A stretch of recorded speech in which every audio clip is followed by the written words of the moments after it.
Ewan ko ba sa inyo kung ba't ito ang gusto nyong topic. Pero ito ang pinakamaraming nagre-request. So, pag-usapan natin ng tuli. Yay! Bago natin simulan, medyo hindi ko kasi gusto ang word na tuli. Mas preferred ko ang mas class name niya na tinapyas ang sobrang balat ni Manoy. Ngayon, pag natatandaan nyo pa nung hindi pa tayo nagpapatapyas, parang pagtingin nyo sa babae, nakakahiya pa. Yung nakikita nyo kasi sa mga ibang tinitingalaan mong lalaki, para silang kabuting nag-exercise araw-araw.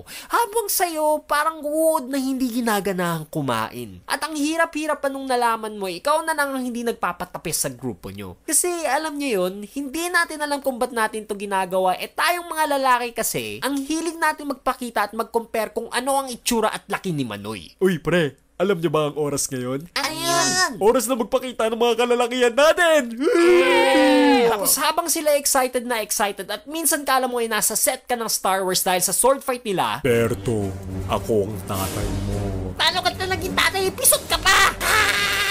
Ikaw tong nasa tabi lang kasi nahihiya kang ipakita ang parang anti-itar mong Manoy. Kaya binipilang mo ang oras at panahon para magkaroon ng operation tapyasin ng sobrang balat ni Manoy sa barangay nyo. Kasi nung tinanong mo si mama kung pwede ka na bang magpatapyas, hindi ka binigyan ng option para pumunta sa ospital. Kundi sinabi niya na, kung gusto mo magpatapyas ngayon, Toy, meron dyang nagpapabatak dyan sa tabi. Talaga ma? May anesthesia ba dun? Nak, wala. Pero may mas maganda pa sa anesthesia dun. Ano yun ma? Alam mo kasi nak, habang binabatak ka, may daon ng bayabas na papakain sa'yo. Talaga? Kakainin ko lang yung dahon, hindi na ako masasaktan. Para saan pa ang anesthesia kung ganun? Nak, hindi. Mangangairay ka pa rin. Pero at least may kinakain ka. Yeah! Kaya sobrang excited nyo na talaga dahil sa wakas, magiging tunay na lalaki na rin kayo. Sabi ng papa niyo. Alam niyo yun, hindi kayo makatulog sa paghihintay nyo at iniisip-isip nyo pa ang magandang nurse na hawak sa utin nyo. Yes! Nagdaan na ang araw at ito na. Sa wakas, ito na ang oras na magiging lalaki ka.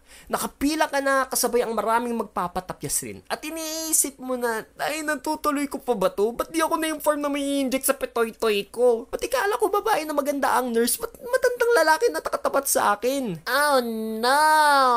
Pero hindi ka makahindi kasi lahat ng tropa mo ay nakaabang para sa pag-resurrect sa iyong pagkalalaki. Kaya eto na, oras mo na, ikaw na ang susunod. Humiga ka na sa isang higaan, ini-inspect na ni nurse tanda ang kaliit mong potoy-toy, sabay tinawag niya ang ibang nurse kasi may mali sa ginagawa niya. At habang tinitignan ang mali na nangyari sa iyong kayamanan, bigla silang nagtatawanan habang tinitignan ang junior mo. Tapos ikaw tong nahihiya, nag-iisip pa ng paraan para di sila pansinin. Kaya iniisip mo na lang pinanood mo kahapon. Yun nga lang, sabay namang dumapis sa isipan mo si favorite actress. No! Huwag ka magalit ngayon, Rat. Ang dami nilang nakatingin sa'yo. Rat? Please. Rat! At yun ang experience ko kung paano ako tinuli. Nakakahiya. Parang gusto kong gumising sa masama kong panaginip na yun. Pero hindi nangyari yun kasi gising na ako nun at gising na gising rin si Ratbo nun. Kayo ba? Kamusta yung Oplan tapasin ng sobrang balit ni Manoy nyo? Love you!